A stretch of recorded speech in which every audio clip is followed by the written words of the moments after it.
is right. When you ask about something to eat, they answer in voices so sweet. You will leave by and by in that glorious land in the sky. Work and pray, live on hay. You'll get pie in the sky when you die, and that's a lie.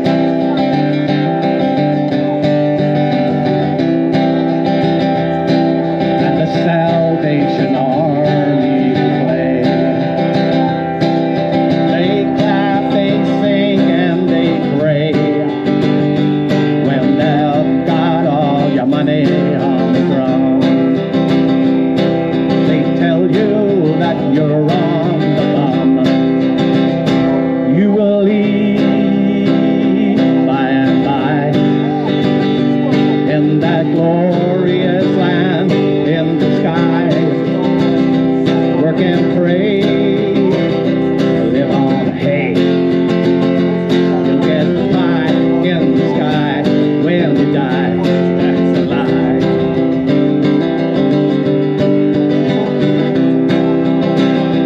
Holy rollers, the jumpers come out.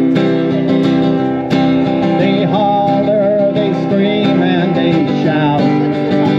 Give all your money to Jesus, they say. He will lead us to a glorious day.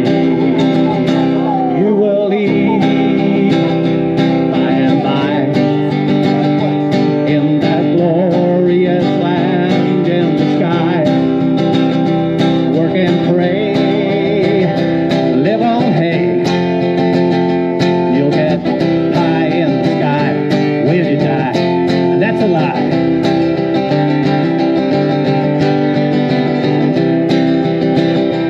Working folks of all nations unite. Side by side for freedom we fight. And the world with its wealth we have gained. To the crafters I sing this refrain.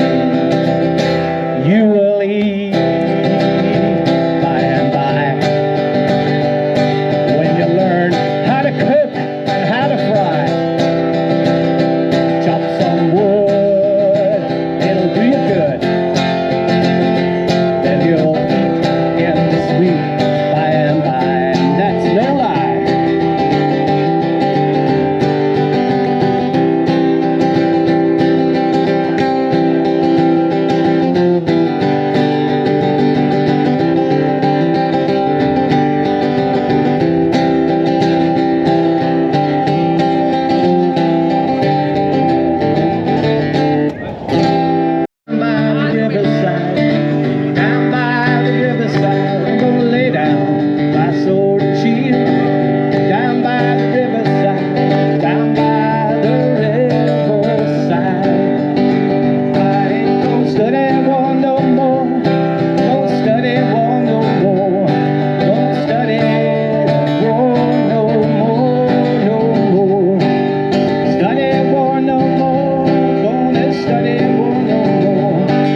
that they'd fly to attack both Yemen and Somalia.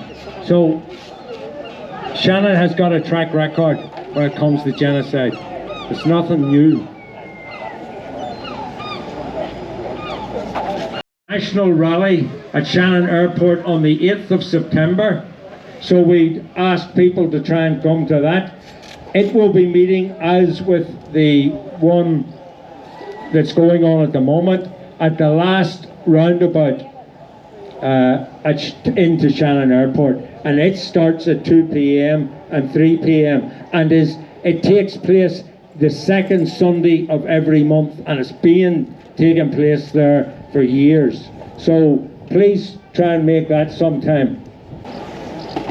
So I mean, the point that we want to make is that although the Irish government has finally recognised Palestine, after 146 other countries had recognised Palestine, it might be added, they now seem to be hell-bent in assisting or enabling the slaughter of Palestinian citizens who they've just recognised in Gaza. And that's one of that is the main focus of all campaigns at the moment. I would like to also mention the Shannon 3. Now, a lot of people may not have ever heard of the Shannon 3 because the Shannon 3 have got very little coverage in the mainstream media. The 3 are 3 young people who were so disgusted with what took place or what is taking place in Shannon, they decided that it was morally reprehensible, and they went airside. They went over the fence at Shannon and held a protest. And in thanks for that, the Irish government are now bringing them to the circuit court, where they probably hope to jail them. The 3 people are Anya, Emer and Andrew, and maybe we could give them a solidarity.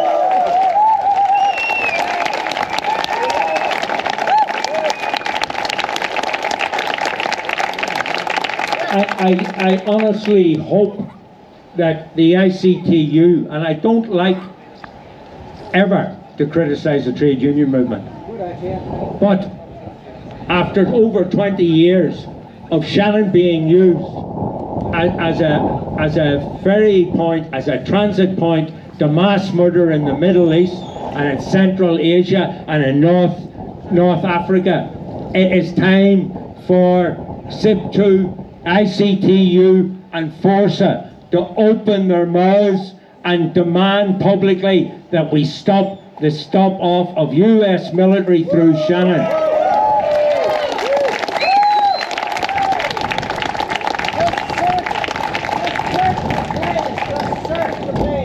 And just search the fucking planes. Beg your pardon? Search the planes. No, we don't want to search the planes. We don't want their planes on our country. We don't want them in our airports. We only want civilian aircraft, or our own aircraft, but certainly not making excuses like saying, oh, please search them, and then they fucking search them and they find nothing. No more US military through Shannon. And this is the time where there is momentum in the country that this should be the demand on the trade union movement. Because there are, it's something incongruous that we go up to Dublin and we're very proud to see hanging from Liberty Hall, ceasefire now. But you need to put your money where your mouth is. How can you call for ceasefire now when your own members may be facilitating the passage of bombs to slaughter men, women and children in Gaza? It's so, if it isn't hypocritical, I don't know what it is.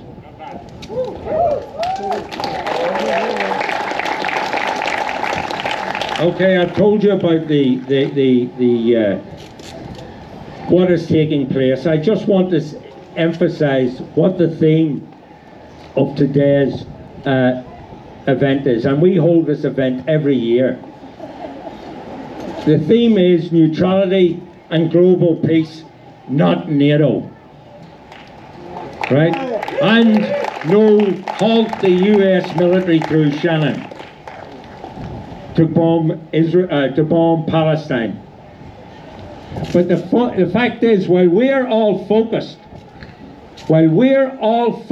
on Palestine, Micheál Martin, our great Minister for Foreign Affairs and Defence, is cozying up to NATO. He has, with the Maltese, the Swiss and the Austrians, sent a secret letter to NATO looking for closer support. And this is a scandal. It's a scandal because at the moment, whether we like it or not, and you won't know it if you watch RTE or any of the mainstream media, the fact of the matter is we are at a stage where we are teetering on the brink of a nuclear war. The Russians have made it very clear that if F-16s come in to Ukraine, they will not only take them out, but they will also attack those who sent them. Now that is dangerous, and they've said they'll use nuclear weapons. Meanwhile, the Americans are bringing Pershing weapons into West Germany, or into Western Germany, without any discussion in Germany, without any talk about it. Back in the 1980s, there were thousands upon thousands on the streets opposing it. This time the Greens are not for peace, they're for war. And that is a danger. And the scandal is that we, with a policy of neutrality, should not be siding with either side in that conflict. We should be there saying, no war. Diplomacy is the only way forward. Because I'll tell you, no matter what side you take in this war, if there's nuclear weapons used, we're all dead. So that's what we are saying. We are saying Micheál Martin should be joining up with Viktor Orban, and I'm no fan of Viktor Orban's, but what he is doing, looking for conciliation on all sides between Russia and America, or the USA and the NATO war alliance, and with China, that is an important development. And what is happening to him is he is being attacked inside the EU because they are hell-bent on war. And look, of course, they are led by a woman who didn't have anybody standing against her for president of the EU. Frau Genocide. That's who's leading the EU today. So we are in dangerous territory. And it's a scandal that one of the few great things that Fianna Fáil ever did, bringing in Irish neutrality, that this man, Micheál Martin, Fianna Fáiler, is actually going to do away with it. He must be, and this is a hard one, but he must be the worst Fianna Fáil leader they've ever had, and by God, there's been plenty. Introduce him here today is because of the help of Sinn Féin's Maria Farrell, who has got to know Jeremy over the last year or so and persuaded him to come to Galway. Now, I could come off with different great quotations of my own about Jeremy, but I thought what Tariq Ali had to say is very insightful assessment of our guest speaker. And I quote, and then I'm saying no more. Measured by any criteria, Jeremy Corbyn is the most left-wing leader in the history of the Labour Party. He understands that those who do evil abroad are unlikely to do much good at home. He is the staunchest anti-imperialist member of Parliament. Where are you, Jeremy?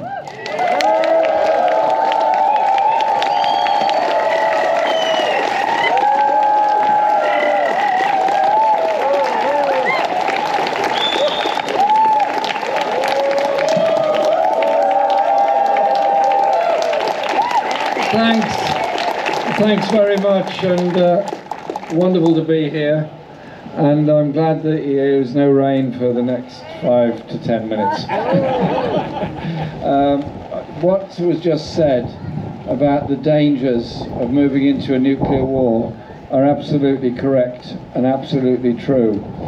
And when Mairead asked me to come to speak at this event, I was delighted to do so. We're here to do a book event this evening for our poetry book from the Peace and Justice Project, but I was very keen to come and support you at this event as well. So well done to all those that have organised this, and being prepared to call out what the dangers actually are now of a further nuclear conflagration in the world.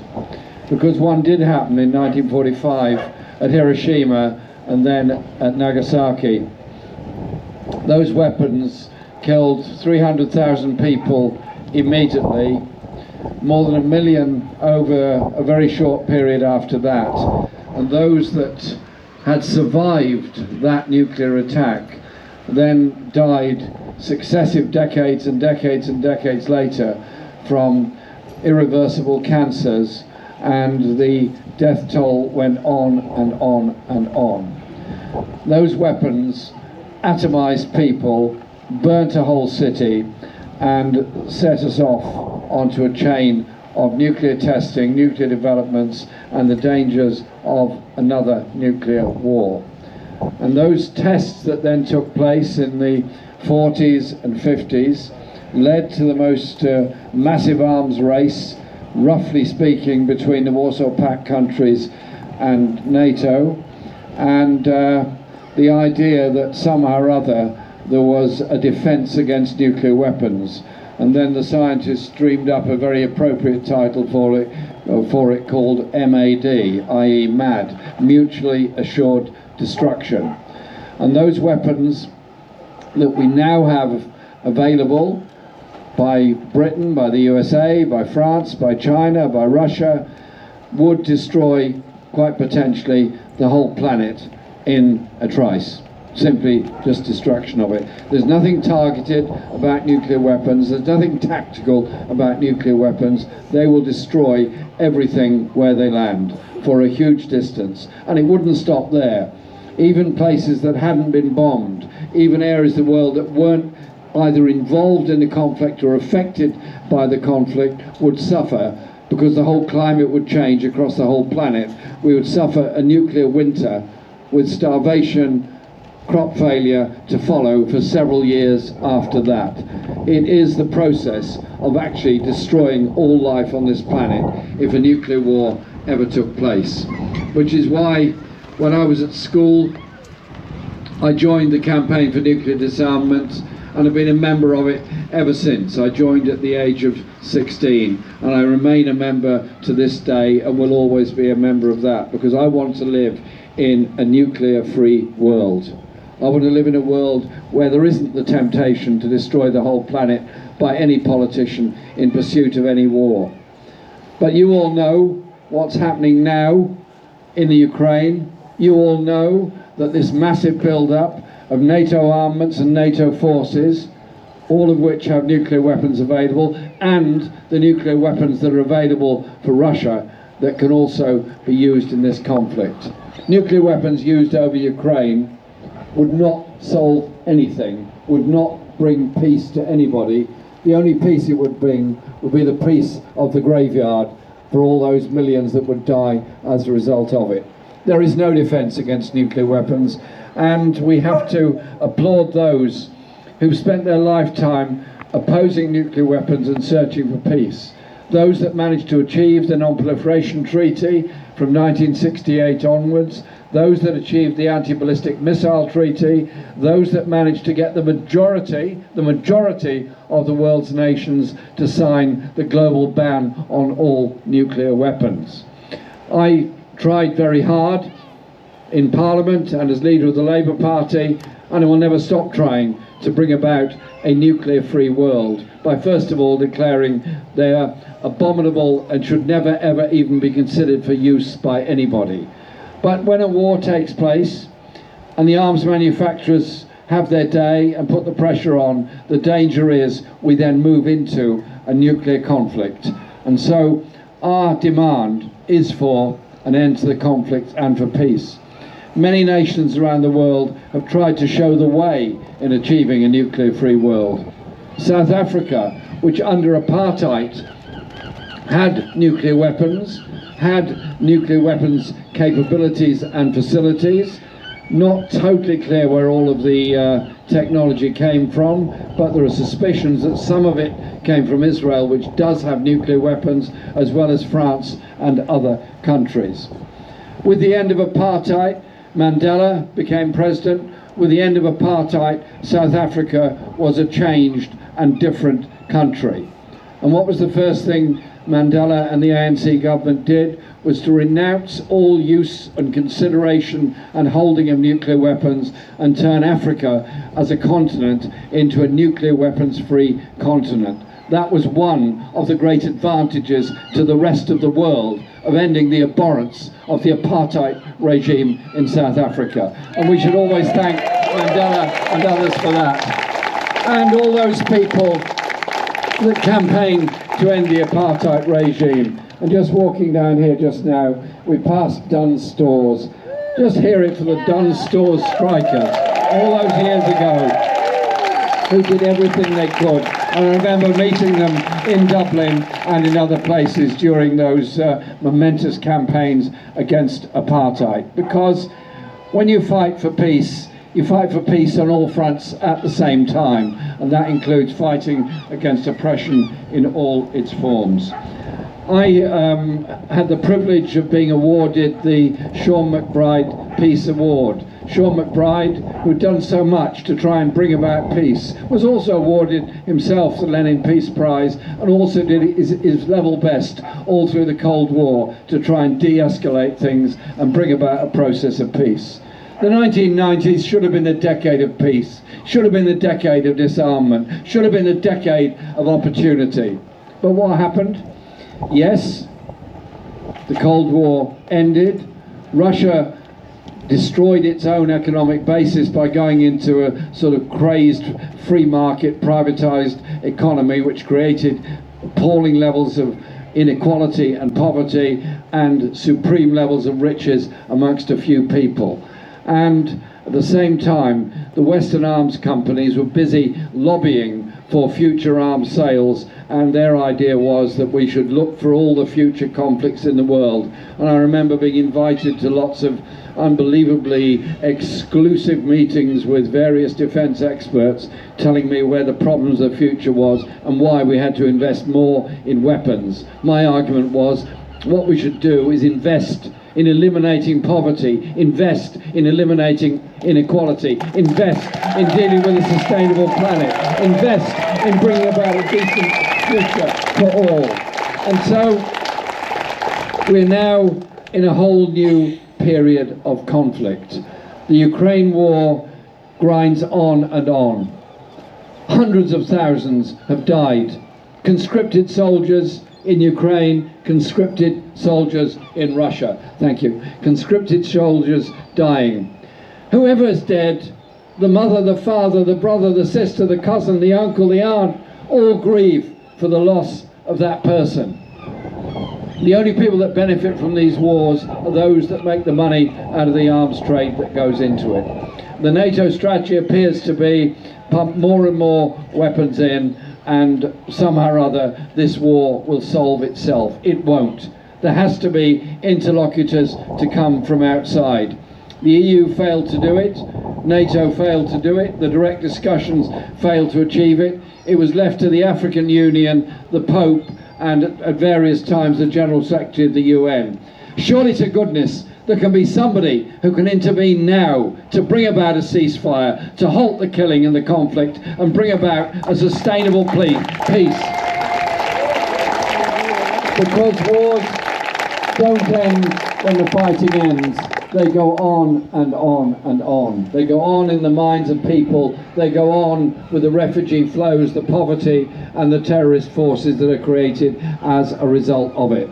And so I think in commemoration of all those that died in Hiroshima and Nagasaki, and all those that have died in the nuclear test programs in Nevada, in the western states of the USA, that have died on the Pacific Islands, and those that have died because of nuclear pollution as a fallout from those tests.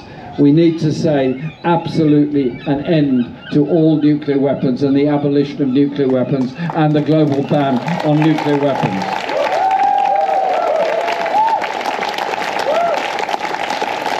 But the Ukraine war is not the only war that's going on at the moment. It's not the only war that creates refugee flows. And I must say, I'm always astonished when you arrive at any airport in Europe. The same applies at Shannon, it applies in Stansted, Gatwick, Heathrow, Charles de Gaulle and all the others. Arrive there, it says, any arrivals from Ukraine, welcome, come here and you will be supported.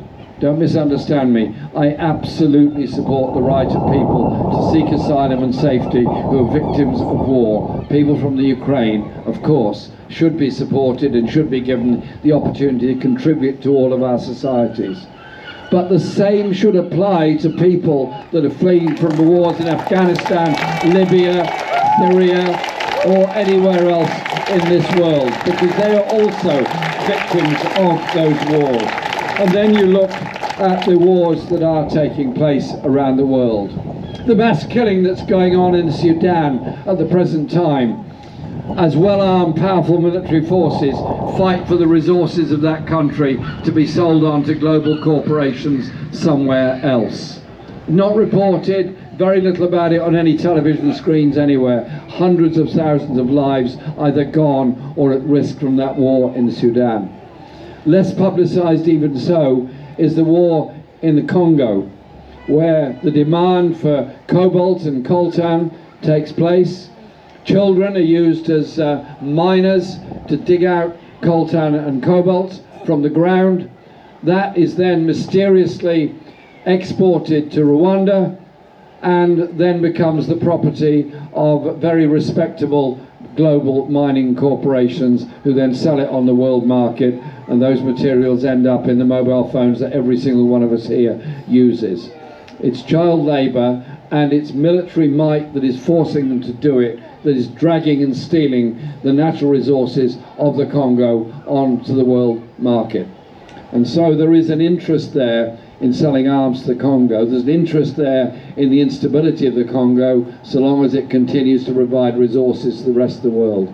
The history of the Congo is sad and tragic in every way, from the Leopold's ownership of it, to the Belgian nationalisation of the Congo, to the brutal exploitation of people. And who was it that exposed all that, other than Roger Casement, when he was a British diplomat in Congo before the First World War?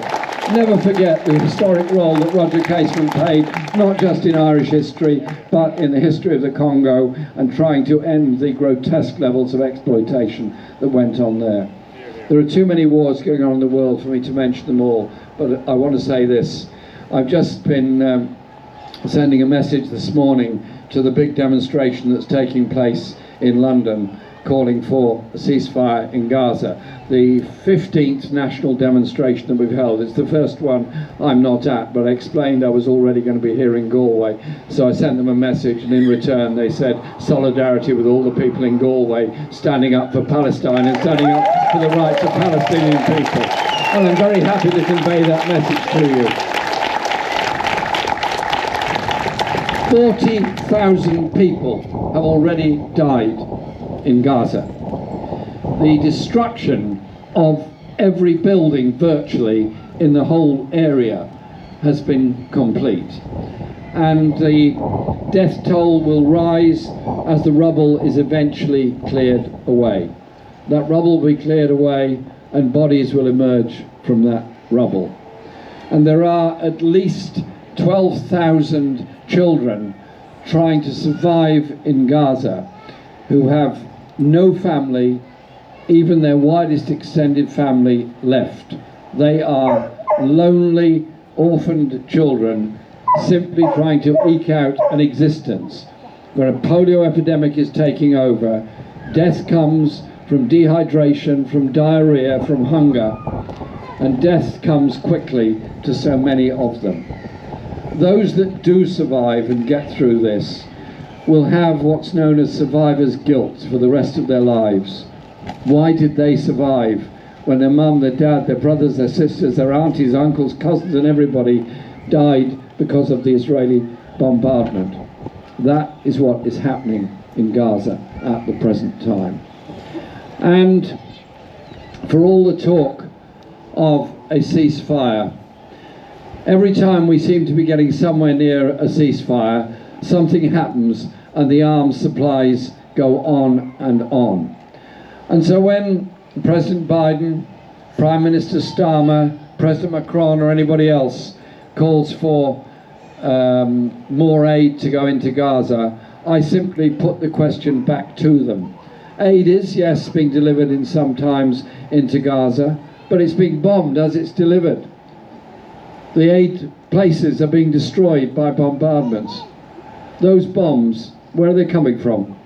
From Britain, from the USA, from France, and from many, many other countries. So it's no good calling for a ceasefire if you're providing the weapons that are destroying the aid that is going in there in the first place. And so our demand has to be, yes, of course, a ceasefire. Yes, of course, an end to that period of the conflict. But it also has to be accompanied by an end to the arms supplies and the military arrangements with Israel, which are providing the weaponry to do the bombing. But it also has to be an end to the occupation of Gaza and the West Bank. Because there are people living in Gaza who went there in 1948 after Nakba. They're quite elderly now. They have children, they have grandchildren, they have great-grandchildren who've never known anything other than occupation. People growing up on the West Bank have never known anything than a checkpoint on your way to school or college, a checkpoint as you try and tend your land, or a wall built across your farm, or your olive tree cut down because somebody else wanted to build a settlement there. And so there has to be sanctions against Israel until they withdraw from Gaza and the West Bank, and there has to be an end to the settlement policy which has taken so much land and so much opportunity away. And this global movement for Palestine is enormous. The size of the demonstrations all over the world, the predominance of the Palestinian flag, and it's wonderful to see them here today all over the world, shows that level of global solidarity. When people say, well, demonstrations don't matter, they don't achieve anything, I talk to friends in Gaza, I talk to friends in the West Bank, and they tell me, if anything you can do by holding the demonstrations, get the images on our TV screens, brings a ceasefire one day sooner, you've done a great job, because you give us hope, you give us a sense that we will get through this and somehow or other will survive. The other thing I would just say, because they hardly ever get a mention, is the Palestinian refugees that live in Jordan, in Lebanon, in Syria, that live in every country all over the region. And I've never forgotten being in the no man's land once between Iraq and Syria, where I couldn't work out why these families were sort of stuck between two border posts and couldn't move. So I went there to see them. This was before the war took place in Syria, and asked them who were they, what were they doing, and why couldn't they get anywhere. And they told me their family history. Their family history as Palestinians that lost their homes in what is now Israel in 1948. And they gave me a list of all the countries they'd tried to live in. And they were trying to get into Syria in order to try to get to Canada in this particular case. And we took up their cause, and eventually, fortunately, they did manage to get into Syria and did manage to move on with their lives.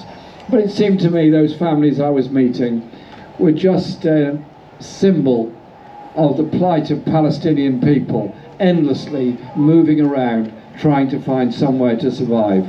So our solidarity has to be with the Palestinian people.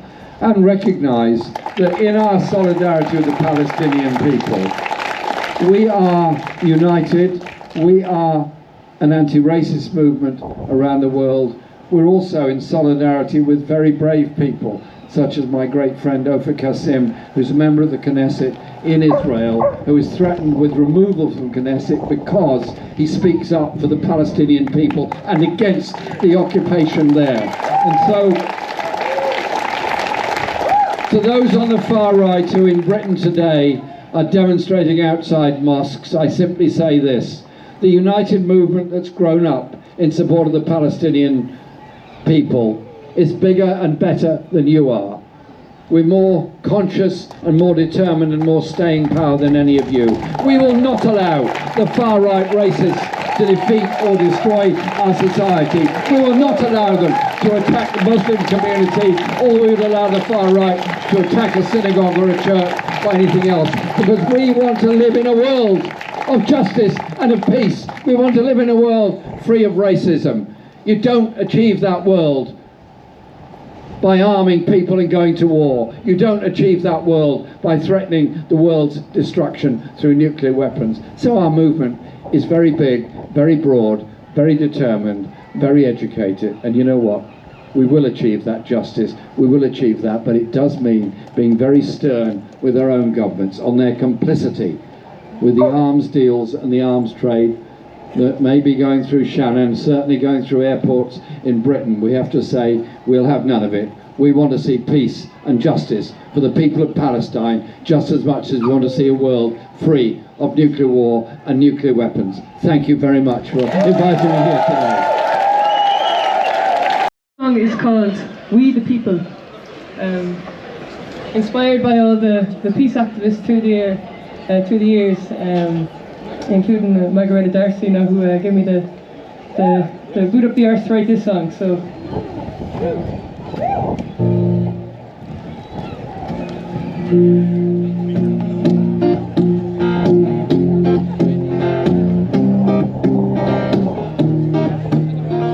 Make Galway City a beacon of peace, endorsing our neutrality and ending our complicity with the US war machine. And then the GCC can fly the flag of peace with no hypocrisy.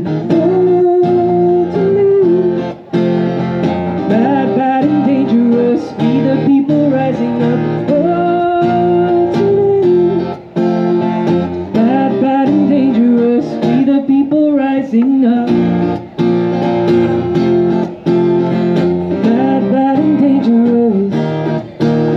Reserve Shannon Airport for travel, not war, for business, not body bags, and God knows what more. No more war, no warplanes, as the terror it rains on Gaza, she cries. Stop the genocide, all the children are our children. Stop the genocide, all the children are our children. Stop the genocide, oh, today. Bad, bad and dangerous, we the people rising up. Bad, bad and dangerous.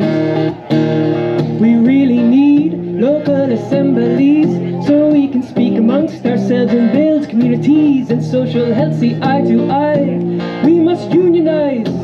As the bureaucrats, they breed by feeding half-truths and divide. Unwaged workers in the home, pay 'em, greedy landlords. Ball and chain 'em, maybe yes or maybe no, but when there's 60,000 homes waiting vacant and 40,000 people sleeping on our streets, cage me the fortune to the landlord nation. Now that's the real abomination.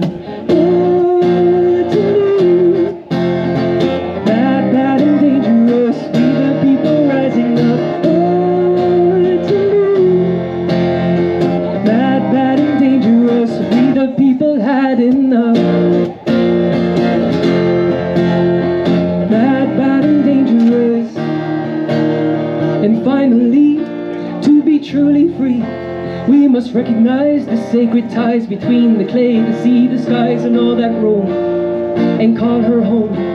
with rights of their own. May justice be our cornerstone.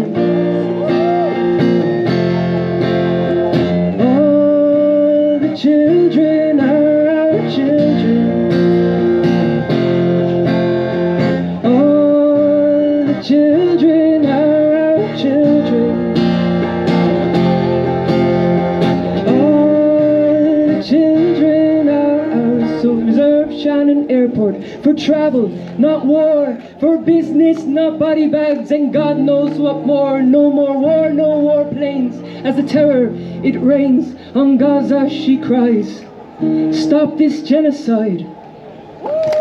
Thank you very, very, very much. Thank you. واجب ممكن نعمله لأهلنا في غزة. شكرا على الوقفة التضامنية. يا توتة الدار صبرك عالزمان انجار، لا بدي ما نعود مهما طول المشوار يا يابا. يا توتة الدار حلفتك بغربتنا، خلي جناكي جمر على الغاصب الغدار يابا يابا يابا آخ يا يابا. وهدي يابا حر هدي يابا طولنا في غيبتنا، ودي سلامي ودي يابا للأرض اللي ربتنا. وهدي يابا حر هدي يابا طولنا في غيبتنا، ودي سلامي ودي يابا للأرض اللي ربتنا. وسلم لي عالزيتوني وعلى أهل اللي ربوني. وسلم لي عالزيتوني وعلى أهل اللي ربوني. وبعد أم الحانوني بتشمشم بمخدتنا.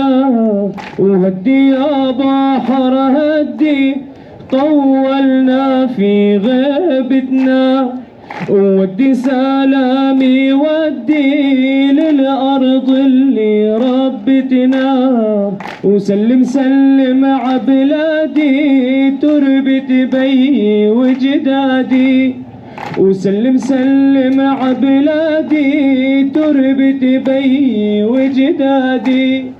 وبعد العصفور الشادي بيغرد لعودتنا. وهدي يابا حر هدي طولنا في غيبتنا، ودي سلامي ودي للأرض اللي ربتنا. في رباك والحياة والنجاة والهناء والرجاء في هواك في هواك. هل أراك سالما منعما وغانما مكرما، سالما منعما وغانما مكرما. هل أراك في علاك تبلغ السما تبلغ السما موطني موطني.